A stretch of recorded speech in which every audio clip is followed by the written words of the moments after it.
but we'll see if I can manage to leave a space for that.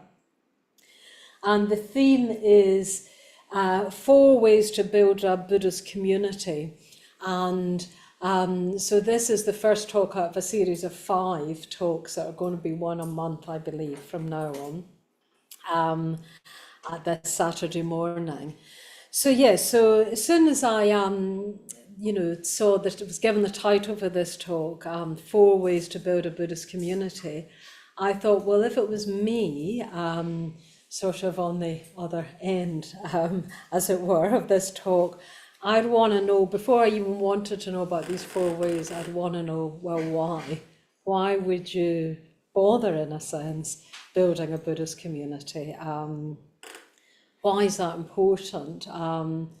Even if you want to learn to meditate, it's very easy to do that these days. There's like loads of classes online and so on. Even if you want to learn about Buddhism, there's loads of books and there's loads of teachings on all sorts of ways, more and more these days. So why even have this question about building a Buddhist community? So I thought I'd talk about that first, my thoughts about that.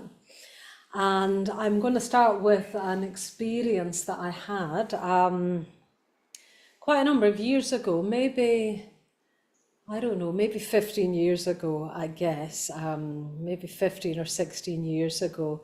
And it was the experience of going on a long retreat. And that retreat was at a place called Akashavana. It's in the Spanish mountains. And it's where women in Triratna have their ordination retreat, Akashavana, and where, if possible, they go on a 3-month retreat for that ordination. And I've had the great privilege to be 4 times on that long retreat on the team.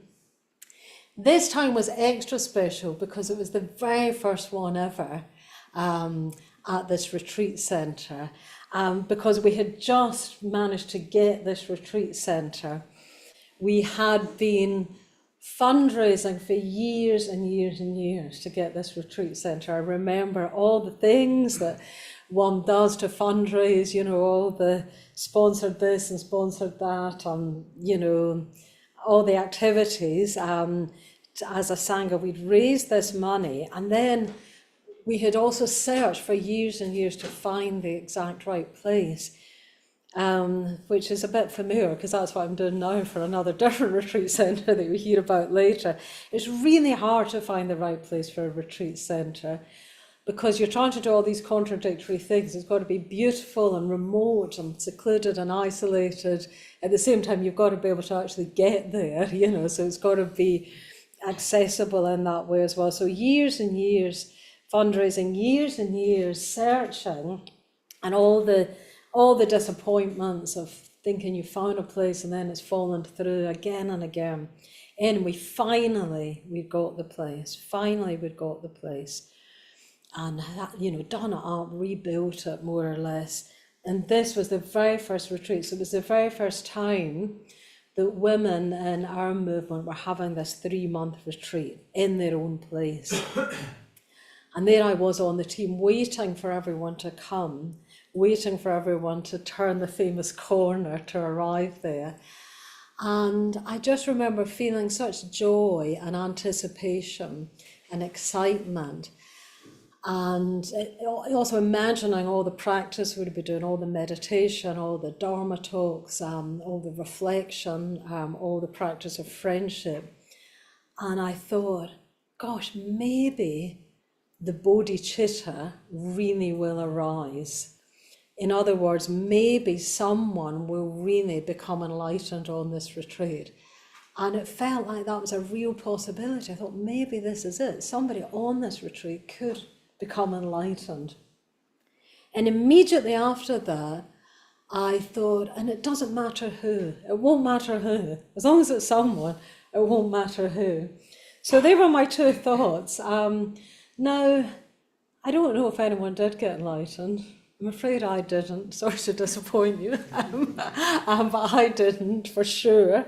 Maybe somebody did. I don't know. But I thought I always just remember that feeling of that out of every situation I'd ever been in my whole life up to then, maybe this felt the most likely that it could happen. And also this very interesting thing, and it wouldn't matter who, you know, I wasn't particularly thinking maybe I'll get enlightened. I wasn't thinking that at all, actually. But I wasn't thinking of any particular person, but I thought maybe someone will. So anyway, that's my sort of starting reflection, and I hope I'll be able to sort of explore that a bit in the talk. I think why I had those two thoughts were because even before the retreat started, I was already anticipating that this retreat would be, and it did indeed turn out to be this, something that traditionally in Buddhism is called a Pure Land or a Buddha land, or at least the closest to that I'd come across in my life so far. So I'm just going to say what that means when we use this term a Pure Land or a Buddha land. But I'll tell you what it doesn't mean. It doesn't mean heaven. Although it might have some heavenly aspects, and in fact this retreat did have some heavenly aspects, but it doesn't mean heaven. When I was a little girl, I was a Catholic, and a sort of born Catholic. I was extremely devout, actually, and I used to go to chapel, as we called it, all the time. I used to go to Mass every week and confession every week, but also every single day as a little girl. Very young girl, maybe from the age of, I don't know, 7 or 8 onwards, I used to take myself to chapel on my own when there was no one else there, and used to, well, I guess sort of reflect. Nobody had ever taught me how to do this, but I used to sit in the chapel. I remember exactly where I used to sit, and one of the things I used to do was try and imagine heaven.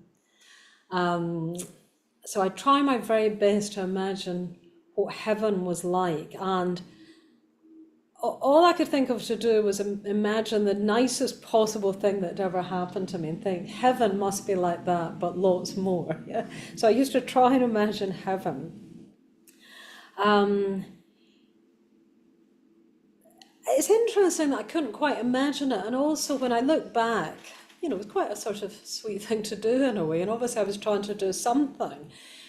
But my image of heaven was very, very static. It was of a place that was just really lovely, sort of lovely multiplied. That was the best I could do.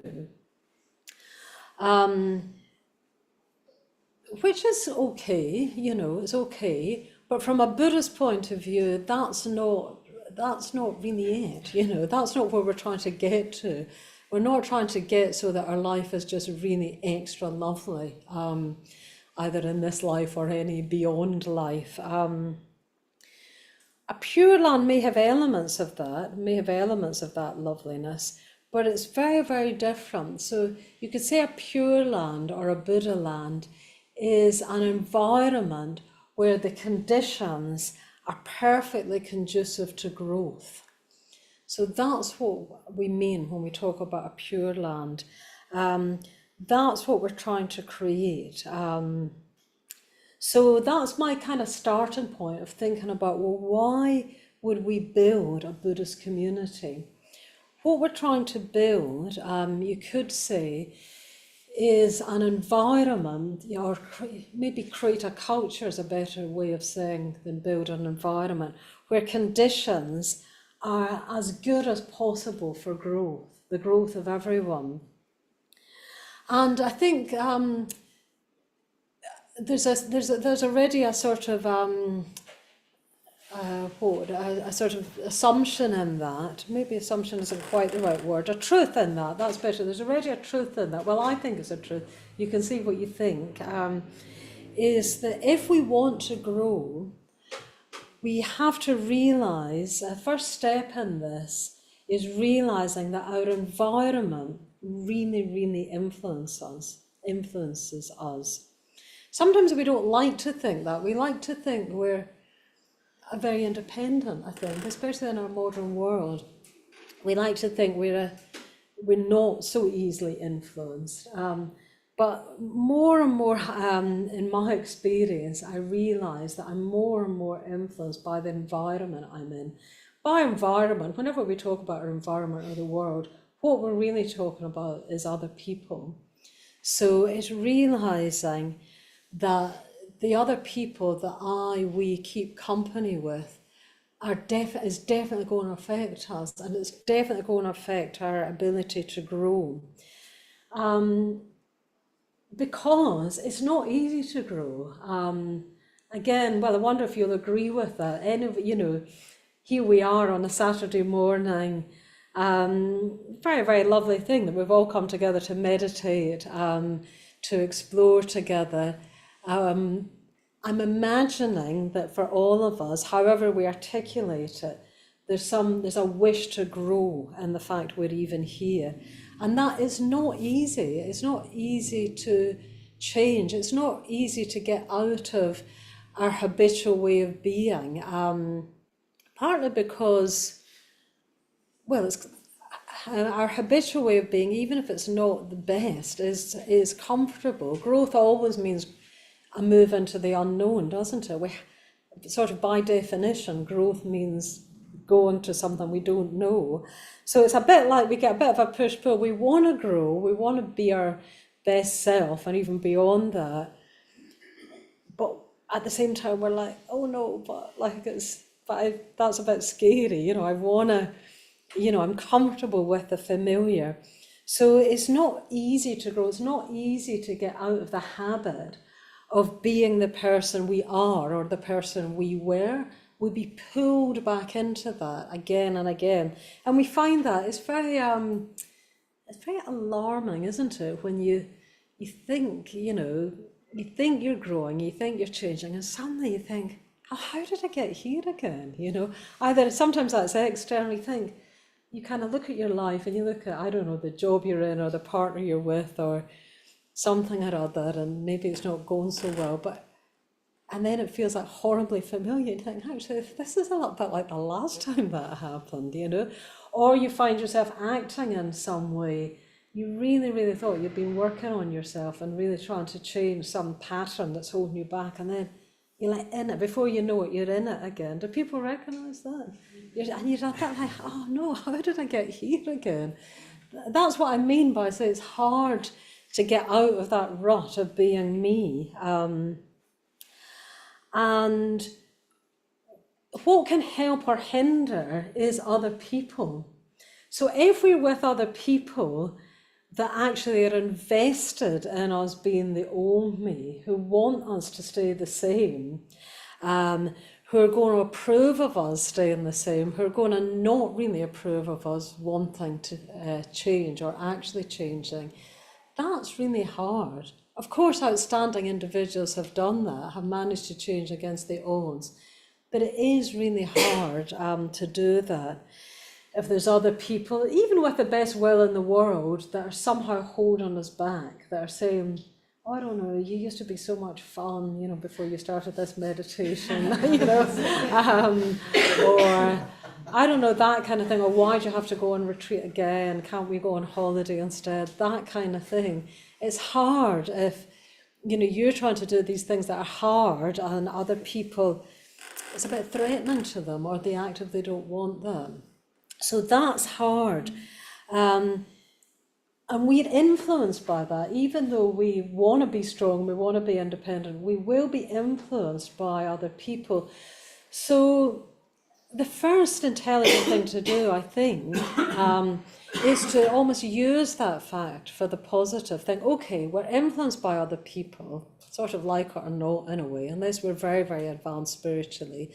And certainly I'm not that advanced that I'm not influenced by other people. One day one hopes one will be. Then use that fact and actually associate with other people who will help us in that, who support us in that, who'll not be threatened by it, and who'll be big enough to allow us to change, even if that might not be in their own best interests in the ordinary sense. Do you see what I mean? Even who'll who'll happily sort of let us go on a retreat of 2 weeks, 1 month, 3 months. Even if they'll miss us, they won't try and hold us back. Do you see what I mean?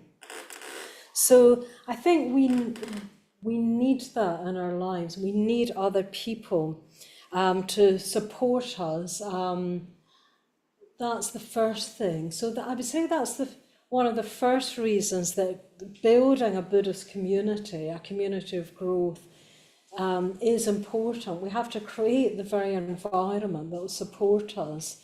And there'll be other ways the community will support us as well. I think we need other people who believe in us. I think we need other people who actually believe in us often more than we believe in ourselves. I remember that very, very strongly when I very first came along to the Buddhist Centre and worked in that very restaurant that Kshanti Kara said. Before I worked in it full time, which I actually did in the end for 10 years, I used to volunteer there on a Saturday, at the age of 22 or whatever. And I remember one day, after finishing my Saturday shift, on my way back home, having the clear thought of these people, these women, it was a women's team, they believe in me more than I believe in myself. And that was the turning point for me. That was what propelled me to give up my other job that I had at the time, in a way give up my whole career actually, forever as it turned out. And so gave up that and decided to work with this team in the restaurant because I thought that's more important than, to me at the time, and still is, than any kind of career that I was just sort of in the process of starting off doing. The people believed in me more than I believed in myself, which was extremely growthful. So we need people to encourage us, we need people to believe in us, and we need people to look up to. Maybe I'll come back to that, or actually no, maybe I'll say about it now, but come back to it as well. I think that's more and more I realise how important that is. It's not such a talked about or popular thing, having people in our lives that we look up to. Very, very, very, very common these days to have a sort of flattened society where everyone is sort of no better than anyone else. And in one sense, that's true, because everyone, according to the Dharma, has got equal potential. So that in terms of potential, that is true. And certainly we want to treat everyone as equal. That's why we have the fifth stage of the Metta Bhavana. Everyone's deserving of equal love. At the same time, I think it's very, very important, well, it's been very, very important to me to know and to realise that there's people that are much, much more progressed than me in my Dharma life, but even in other things. Like I have practiced writing poetry for many years now, and it's very, very important to me that there's people that I can look up to. I'd hate to go to a poetry class and be the best in the class. I don't think I could really learn. It might feel good for about 5 minutes, but who wants that? I want people that are further along and much further along than me, because that draws something out of me. And especially I want a teacher who's much, much further along, who I can look up to and devote myself to and even revere. I do revere my old poetry tutor, Mimi Kalvati, and is still in my mind as someone who, I very, very strongly look up to. And that's the same in my Dharma life as well. There's people in my Dharma life, Bhante Sangharakshita, who's the founder of Triratna and my primary teacher, and who's dying now, and other who have been practicing much, much longer, who I look up to and even revere. It's important because it's opened up that faculty in me for looking up, which I think was hitherto a bit closed down. That faculty, it's the the same faculty that allows us to experience a feeling of wonder when we look at, I don't know, a starlit sky or a high mountain. We need that, I would argue. You can argue with me, by the way, later about all this. But I think we need people to encourage us, to believe in us, and we need people to look up to. And we simply need people who are growing as well. Yeah, we simply need people who are growing as well. That's what creates this culture I'm talking about, that's conducive for growth. And I think that's a mark of maturity to realise this, that if we're going to grow, we need to be with other people that are growing as well. And if we haven't got those other people, it's like we need to set about creating that. It's not like we can just wait for it to happen. We can set about creating that and believe we can.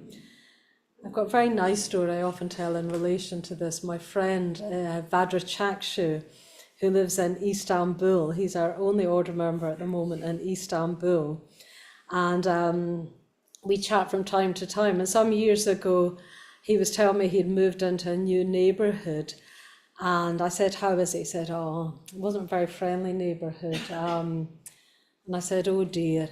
But then before I could draw a breath, he said, so I set about changing that. And I thought it was very, very good and very typical of him. If any of you ever have the privilege of meeting him, he just started going around being friendly to all his neighbours and offering them chocolate and so on. So he was creating the neighbourhood he wanted, yeah?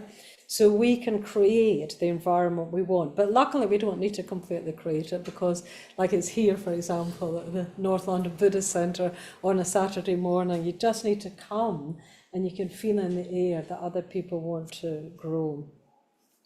So that's the first reason to build a Buddhist community. So there's, I'm going to give you 3 reasons altogether. So the second reason is, well, quite simply, if we want to have an effect in the world that's a positive effect, we can do more together than we can do individually. That's always going to be true. No matter how brilliant an individual is, they can't be everything to all people. When we've got more of us, we can definitely create more than the sum of its parts. So if we want to have an effect on the world, and that's very, very important in Buddhism, that we're not just doing it to be here together on a Saturday morning, we're also doing it to go out from here and hopefully have some sort of positive effect, even if we can't measure that yet. If it was just about us in here, it wouldn't be the Dharma. Sometimes people talk about engaged Buddhism and there's books written on it and so on, but I would say if Buddhism isn't engaged, then it's not Buddhism. There's no such thing as non-engaged Buddhism. Of course, we can be more or less engaged, but I would say ideally we're as engaged with the world, by which I mean other people, as possible. And if we're really going to do that, we can do it much, much, much better, more effectively if we're doing it in cooperation with each other. Another little story in relation to this, again, something that happened a good few years ago, because it was when Bhante Sangharakshita was still alive. He came to the London Buddhist Centre, it was quite rare that he made appearances even when he was alive, because he lived to quite an old age, so he was already quite old by now.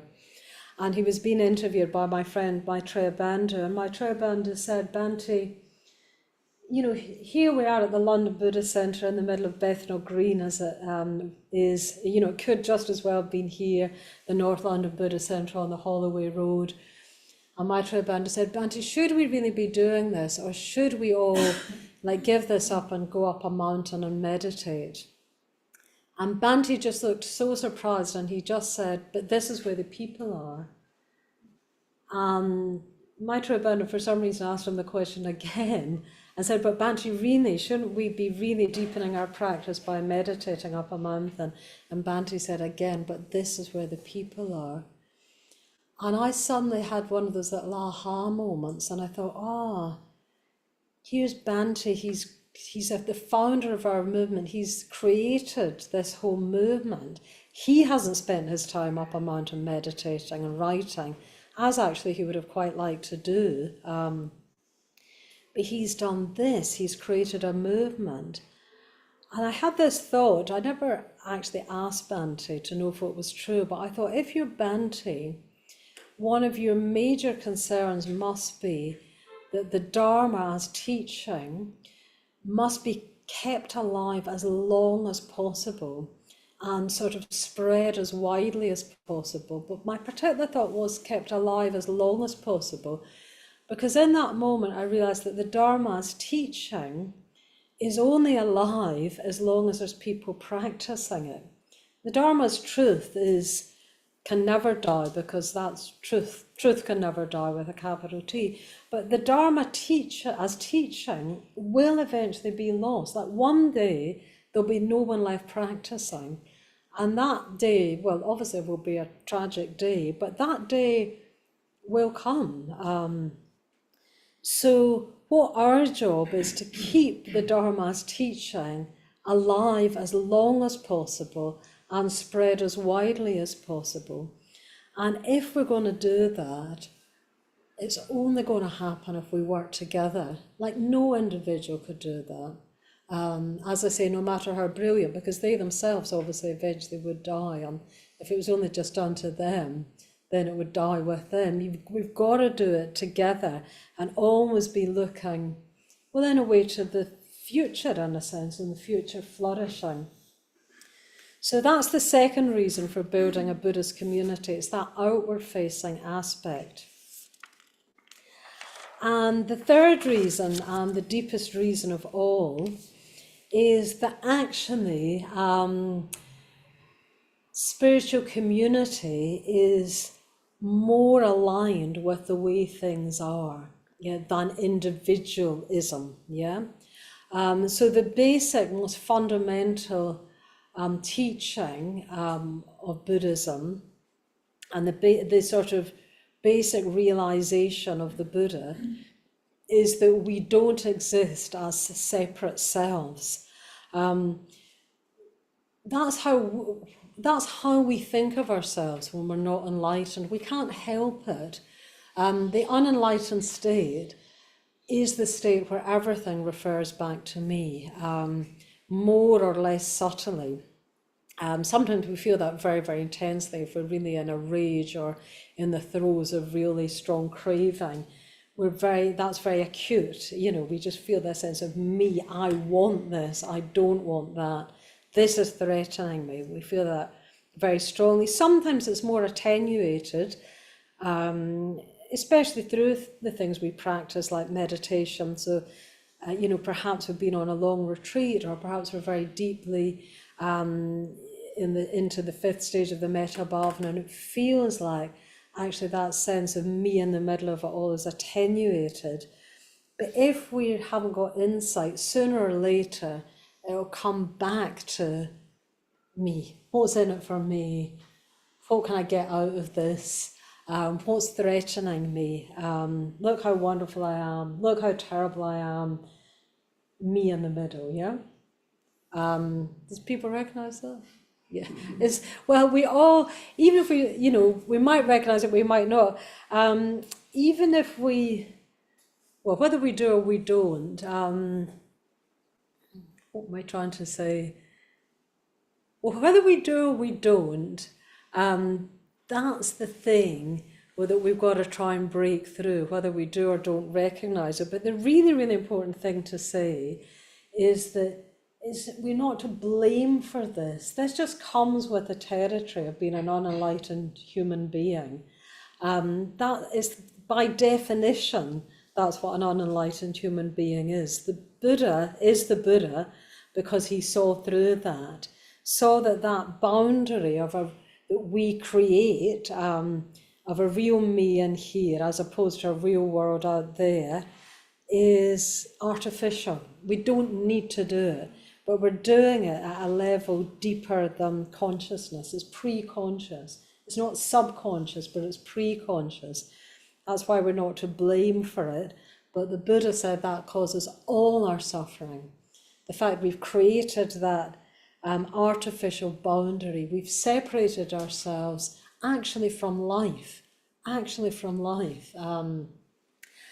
and if we could realize that actually there is in fact no boundary there, we would just experience ourselves as sort of continuous with life. There'd be nothing to defend. So we wouldn't spend all our energy trying to defend against a perceived attack. We would realize, oh, there's nothing to defend. I think we would sort of burst out laughing, you know. We just think, oh goodness, I've been doing all this defense and I didn't need to do it. How wonderful. So how we'd experience life if we had seen through this artificial boundary, we'd experience the interconnectedness of all life, yeah? So given that's how we'd experience the world and life, we can start practicing that now. So by relating more and more as if we're not separate, then we're moving closer to the state of the Buddha. Do you see what I mean? The Buddha would experience life as not separate. We're not the Buddha, presumably, but by acting as if, then we move closer to that state of being. In other words, we realize that the way to achieve freedom and happiness is to realize that doesn't come from focusing on ourselves, which we tend to do, and our own wants, even our spiritual wants. It doesn't, or even our own sense of lack, in a sense. Even feeling I'm the worst person in the world is still all about me. Do you see what I mean? Because it's still me who's the worst. So what we can practice is opening more and more to the interrelatedness of everyone. It's kind of counterintuitive, actually, that's what will bring us more happiness. We can think and that happiness will come from, I don't know, caring about ourselves and so on, or putting ourselves first. And that unfortunately, I think is, especially in today's modern world, is that's heightened by the sort of quite a lot of the messages we get, almost the kind of popular psychology messages that we sometimes get. There's a very, very lovely little passage I wanted to read to you from the poet John Burnside, the Scottish poet. He's had a very, very tough life and a beautiful poet, quite a mystical poet. Very, very tough life, tough upbringing, alcoholic father. He himself had loads of struggle with drugs and alcohol and ended up in psychiatric hospital for a long time. His father was a real hard drinking, very, very tough Scottish man. And John Burnside, in his book, A Lie About My Father, says this. He says that he himself, John Burnside, had heard this phrase over and over again, you can't love others until you learn to love yourself. And I'm sure we've all heard that phrase, and maybe to some extent go along with it. Interestingly enough, John Burnside said, I thought that idea was suspect from the start. So that's a little bit startling, isn't it? He said, but I didn't know why. And then he sort of realizes why by looking at his father as his father's dying. And he says his father would have been taught to just armor himself all the time, like in his father's upbringing. From the moment he learned to walk, he would have been taught that a man wasn't raised for gentleness or veneration or joy. And most of all, a man wouldn't have been raised to love. Love was a sign of weakness.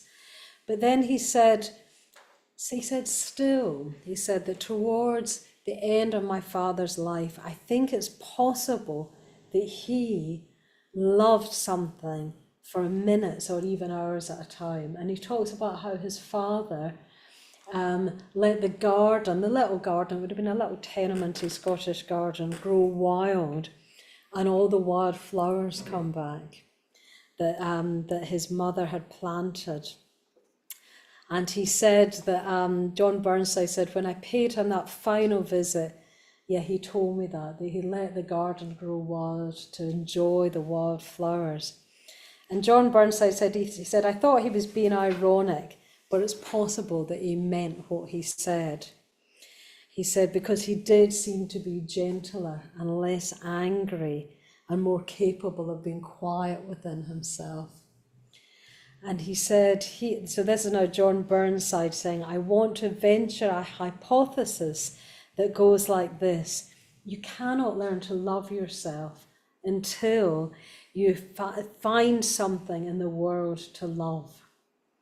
No matter what it is, a dog, a garden, a tree, a flight of birds, a friend. And he said, if you learn to love yourself, he says, you learn to love yourself by learning to love the world around you. So he's now reversed the what he calls a cliche. And he says, because what we love in ourselves is ourselves loving. And I think that's very, very beautiful. Very, very beautiful. Maybe that's the best thing from everything I've said. That's actually what John Burnside said. What we love in ourselves is that we learn loving, is ourselves loving. And that's because our sense of separateness is an illusion. When we love, the dog, the garden, the flower, the flight of birds, we're actually opening more to how things really are. And that's what I mean by, in this third level of why we create Sangha, why we would want to do this, is more aligned with how things actually are. And that means it will bring us more happiness. Yeah. So that's 3 reasons of why I'm going to spend the last moments of this talk talking about how, and then that's going to be explored, as I say, the how over the subsequent 4 talks. But I just want to remind you again that Sangha is something, Sangha means spiritual community, by the way, is something we create, yeah? It's not abstract, it's not something we join in with, it's something we actively create, yeah? So I want to go back to talk about the how. I want to go back to this experience of the 3-month retreat that I mentioned at the beginning, and that being the closest I've come to Pure Land. So as I said, I've had the chance to have 4 of these 3-month retreats so far in my life. And I had another one last year, and there was a very good friend of mine on it, and they were having their ordination retreat on it. And they had a very interesting recollection, and they said it reminded them of another sort of retreat that they had been on also in the Spanish mountains. And this wasn't a Buddhist retreat, it was a bunch of artist friends and them. I think there was about 12 of them, had gone to the Spanish mountains together for a few months to create art, which sounds lovely, doesn't it? Great idea. Okay, but quite a few things went wrong on this artist retreat. So I asked them, I said, well, what went wrong on your artist retreat? And the first few things were kind of funny and could have happened to anyone. They said, okay, well, the food got infested with ants. That was the first thing. They ran out of tobacco and had to smoke tea. That was the second thing. Now, that didn't happen on our Buddhist retreat, strangely enough. But then there was a few things that were a bit more telling. They said, nobody would chop any wood, so we couldn't cook. Yeah, so nobody would chop any wood, so we couldn't cook. And then as you can imagine, some people then ended up having to chop the wood and doing all the cooking, and they got really annoyed. Yes, this was on the artists' retreat. And then, even more than that, there was disagreements on principle. They built a kiln, and everyone made something out of clay and fired it in the kiln. But then some people said, no, we shouldn't be doing that. We shouldn't be doing our own individual projects. We should only do things collectively. So agreements on principle. And then the gist of it was, the crux was that this artist retreat was trying to be anti-hierarchical, but actually there was one or two people that were in charge, yeah, but nobody was saying that, yeah. So that gives us a flavour of the artist retreat. I'm sure they did some good things too. So then I asked my friend, okay, well, so that's interesting. So what is the difference between being on this Buddhist ordination retreat? And how come that seems to be on the whole working, you know? Actually, I think we still had the ant problem, but we didn't have the other things. And here are some of the things my friend said, probably not an exhaustive list. So my friend said, okay, well, on the Buddhist retreat, we're all practicing the metta bhavana. And then they said, on the Buddhist retreat, everyone is following the ethical precepts, in this case, the 10 precepts that we take at our ordination. So there's a shared understanding of ethics. And my friend says, on the Buddhist retreat, we're practicing confession. So we're aware of our actions and there's a chance to make amends, yeah? And then they said, we're being together. There was about a similar number, about 16 of us on this retreat. We're being together, but at the same time, we're trying to be individual. Yeah, we're trying to be individual in the sense of taking responsibility for ourselves at the same time. And we're supporting that by practicing meditation and having periods of silence. And my friend said, and there are leaders on the retreat, there are leaders. We've been led by the team, so we've been given an example of what to move towards.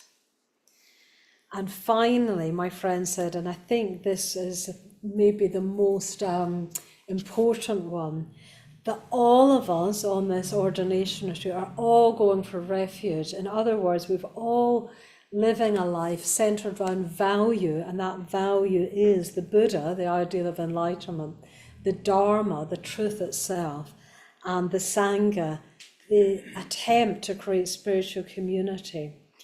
So they said, we're all going for refuge to something that's clearly at the center and that's big enough to hold everything. In fact, it's so big, that ideal, it's so big that it's infinite. You can't even say it's big, it's infinite. I think that's very, very important. We have to have an ideal at the center that is infinite, that you're never going to bump up against, because it's going to always be bigger than you. So you can always move towards it more and more. You never hit the ceiling of it. And my friend says something very wise, which was that art is meaningful, but it isn't enough. And that every culture needs a sacred center. And that on that retreat, we have the sacred center. So I thought that was a very, very good list of the how. So how to make sure that the vision that the artist community have, lovely vision, isn't just a bright idea. So often we have vision, don't we? We want to create good. We want to create a good society. But it can end up just as a bright idea if we don't have the how. And that list my friend gave, it kind of maps roughly onto what you're going to be exploring in the subsequent talks. And this is a Buddhist list, and it's called the Sangrahavastus, which means the means of unifying or building the Sangha, the spiritual community. And there's 4 of them, and I'll just briefly say what they are. So the first one is dana, or generosity. That's the first one, because that's the way we connect with each other. As soon as we give a gift, of a material gift or time or energy, we've moved out of that me in the middle of it all, haven't we? We're thinking of that other person, that lovely moment when you find the perfect birthday present for someone. You forget to be a me, you're like, oh, they're going to be so happy, with this present. You're in their world. So that's the first one. I would include in that gratitude is kind of in there with dana or generosity. And gratitude was certainly what I felt. Remember, I was talking about that very first retreat where we'd been fundraising and we'd finally found the place, and I thought maybe someone's going to get enlightened. What was very, very strong on that retreat was a sense of wonder and gratitude. And the second one of the Samgrahavastus is kindly speech, speaking well of each other and to each other. So you'll have there'll be a whole talk on this, and there'll be a whole month exploring it at the class. But what I want to say is, when thinking about kindly speech, more and more I've been thinking of that must include kindly listening. And I think kindly listening means listening in a way that gives the other person the benefit of the doubt. I've been thinking about this quite a lot because I've been involved in my life in some situations where I'm not sure there is kindly listening. When there's unkindly listening, well, I think unkindly listening means hearing the worst, or reading the worst into what someone says. If you're listening unkindly, you look for the worst, and if you look for the worst, you find the worst. On the opposite, if you listen kindly, you look for the best, and if you look for the best, you find the best, and then the best is augmented rather than the worst, going down that rabbit hole of the worst. So kindly speech and kindly listening. And then the third is beneficial activity. And that's really, I think, the biggest benefit. There's lots of ways we can act beneficially, but I think helping others to realize their potential is the most beneficial activity we can do. Bringing out the best in each other, a bit like I said, those people on the team believed in me more than I believed in myself. That then brought the best out of me. So beneficial activity, helping each other to bring out the best in each other. And then fourthly, exemplification, practicing what we preach. And I think this includes that final point that my friend said, and I think this maybe is the most important one of all, of having the same goal, having right there in the middle of you something clear that's over and above each individual, that's even over and above the collective, that you can look towards, and that is a sacred centre, and that's big enough to hold everything, that gives you a reason for sticking in there when things get difficult. You've got something that's drawing you on, something that you can look to, an infinite ideal that will never let you down and will hold everything. So that's the how. So I hope this little talk has whetted your appetite for what's to come.